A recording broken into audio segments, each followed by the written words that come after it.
Hello students, welcome to our YouTube channel BLS Institute Bikaner. I am Parveen Sharma.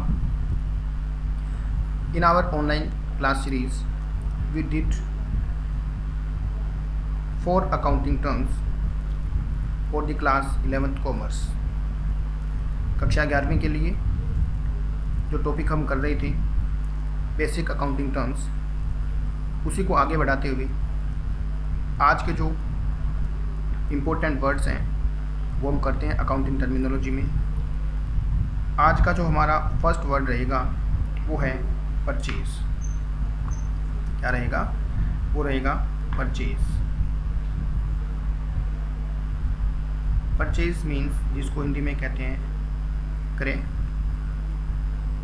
Second word is purchase return, इसी के साथ मिलता जुलता है purchase return,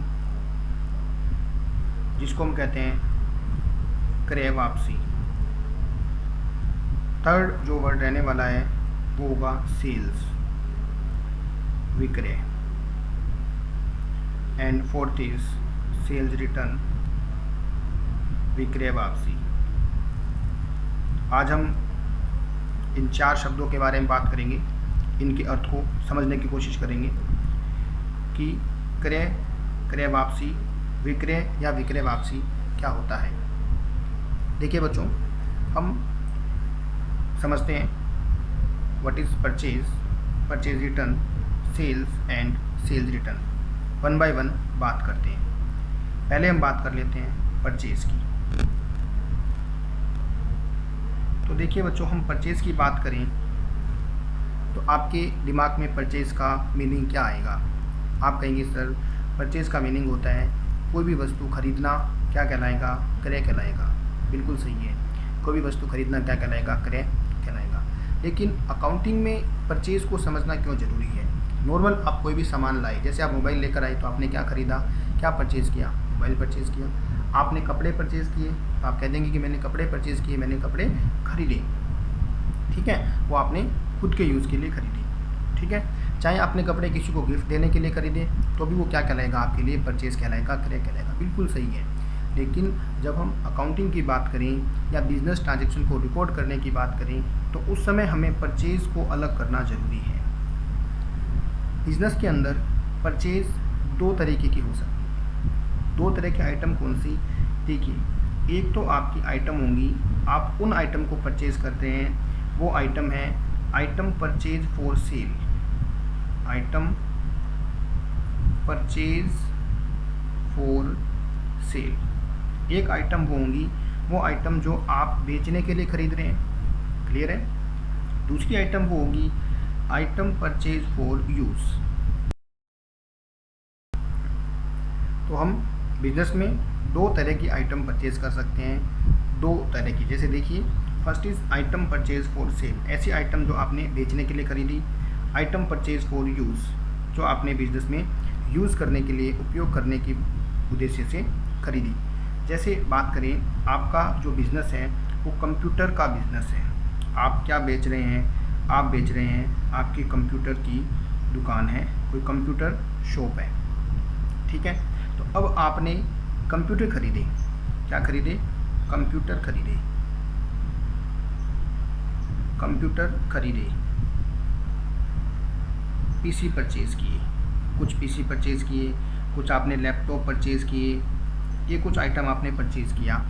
तो वो आइटम किसके लिए खरीदी आपने? आइटम खरीदी आपने बेचने के लिए, क्योंकि आपका काम किस चीज़ का है? कंप्यूटर का है। आपने कंप्यूटर खरीदे, पीसी लैपटॉप खरीदे, तो किस लिए खरीदे होंगे? आपने बेचने के लिए खरीदे। क्लियर है? ठीक है। ऐसे ही आपने उसी कंप्यूटर शॉप में आपने फ़ैन खरीदे। मान लो फ़ैन परचेज़, आपने फ़ैन खरीदी। अब जो फ़ैन खरीदे वो आपने फ़ैन शॉप में लगाई, तो ये आपने किस यूज़ के लिए खरीदा? बिजनेस यूज़ के लिए खरीदा, ना कि आपने आगे उसे बेचने के पर्पज़ से खरीदा। Business use. यहाँ तक समझ में आया? हाँ सर, हमें समझ में आ गया। क्या समझ में आया? कि परचेज़ बिजनेस के अंदर 2 पर्पज़ से हो सकती है। एक पर्पज़ होगा आइटम परचेज फॉर सेल, बेचने के उद्देश्य से खरीदना। दूसरा आइटम बिजनेस में यूज़ करने के उद्देश्य से उसको खरीदना। जैसे आपकी कंप्यूटर शॉप है, आपने कंप्यूटर खरीदा, बेचने के लिए हुआ। तो यहाँ पर्पज़ क्या है, पर्पज़ है फॉर सेल, बेचने के लिए। दूसरा, यहाँ आपने फ़ैन परचेज़ किया, तो फ़ैन परचेज़ किया बिज़नेस यूज़ के लिए, क्योंकि वो फ़ैन आपने कहाँ लगाई, दुकान में आपने, शॉप में आपने उसको लगाया। ठीक है, तो अब अकाउंटिंग कहता है, लेखांकन के जो सिद्धांत है वो कहते हैं कि आप कोई आइटम अगर बेचने के पर्पज़ से ख़रीद रहे हैं तो उसे परचेज़ बोलेंगे, तो उसे क्या कहेंगे, परचेज़ कहेंगे। ठीक है, उसे क्या कहेंगे, परचेज़ कहेंगे। अगर आपने कोई आइटम बिज़नेस यूज़ के लिए ख़रीदी है या किसी और पर्पज़ के लिए ख़रीदी है तो वो आपकी परचेज़ नहीं कहलाएगी, आप उसे परचेज़ नहीं कहेंगे। क्लियर है, बात समझ में आ गई आपको।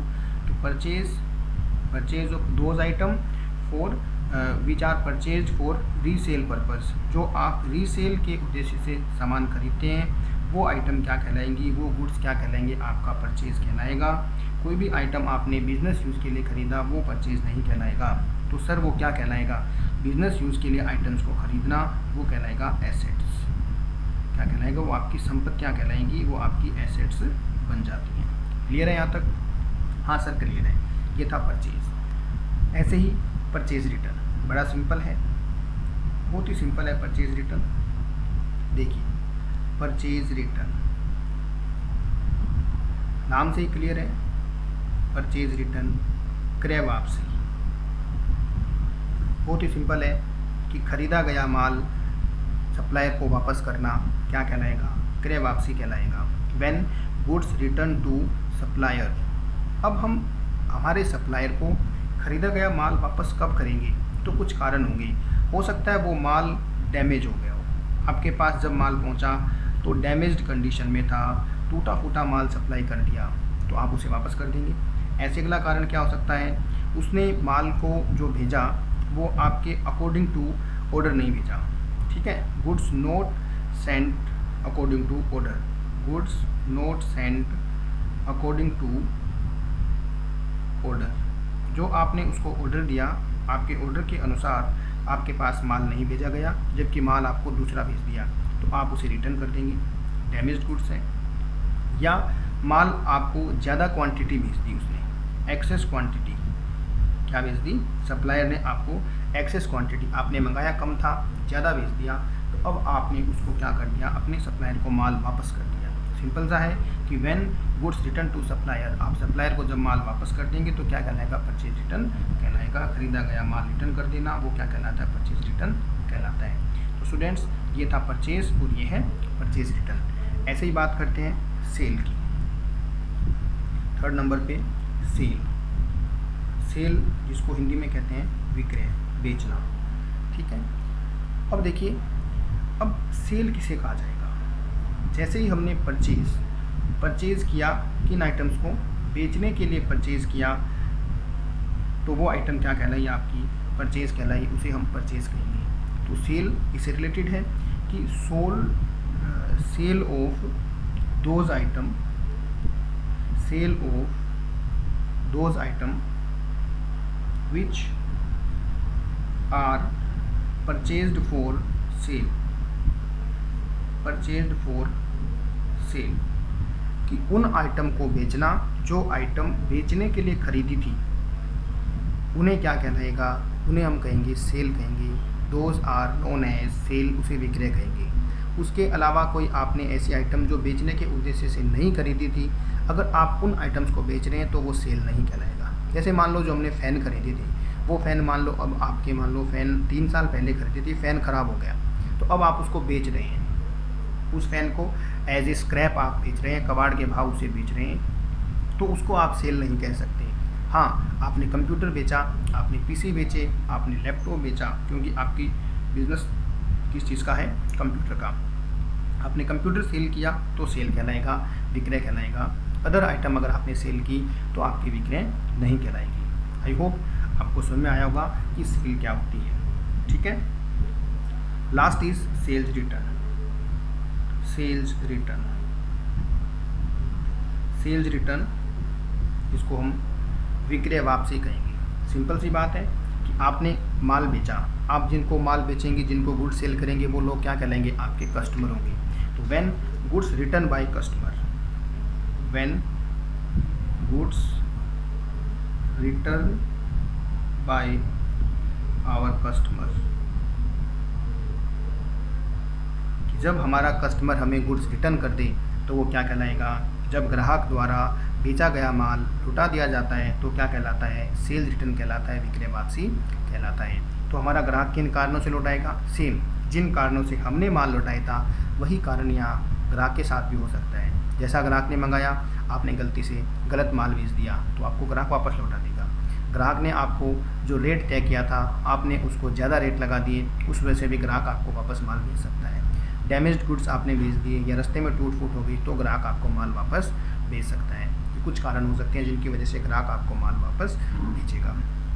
ठीक है, तो आई होप आपको समझ में आया होगा। ये बच्चों आज के 4 शब्द जो हमने सीखे, purchase, purchase return, sales and sales return. ठीक है, एक छोटी सी बात, हम परचेज रिटर्न को और सेल रिटर्न को अदर नाम से भी जान सकते हैं। परचेज रिटर्न को हम कहते हैं रिटर्न आउटवर्ड, रिटर्न आउटवर्ड। ठीक है, और सेल्स रिटर्न का जो अदर नेम है वो है रिटर्न इनवर्ड।